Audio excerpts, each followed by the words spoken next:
আগে কমলাপুর ঘুমাইতাম। কমলাপুর যদি ঘুমাইতে যাই তো রেলওয়ে পুলিশ আমাদের মারে, এখানে এসে মাঝে মাঝে মারে। তো আমাদের কথা হইলো কি, আমরা তো মারপেটে তো টোকে হয়ে বাইরে নেই, আমাদের পরিস্থিতি টোকে বানাইছে। অল্প বয়সী এই যুবক খুঁজে বেড়াচ্ছেন নতুন কোন শিকার। মধ্যবয়সী নারীদের টার্গেট করে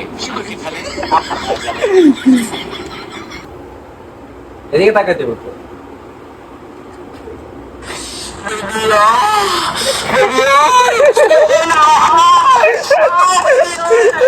তুই বাইরে আলো।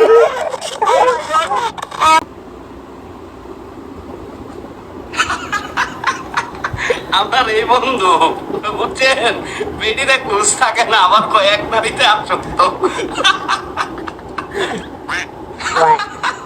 এমন গারবার নিচু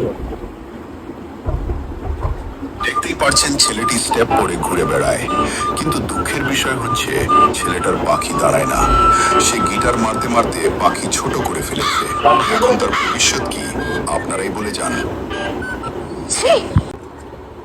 পৃথিবীর যত সব টোকায়ের বাল আর শুয়োরের গু মার্কা আবর্জনা আছে সেগুলো সংগ্রহ করে কি মহাকাশে পাঠিয়ে এই আপদ থেকে মুক্তি পাওয়া সম্ভব? ওরে খান কি শোন, আমরা প্রতিদিন 60 লক্ষ টনেরও বেশি আবর্জনা তৈরি করি। এই পাহাড় সমান কুত্তার উচ্ছিষ্ট দিয়ে প্রতিদিন প্রায় 5টা স্টেডিয়াম ভর্তি করা যায়।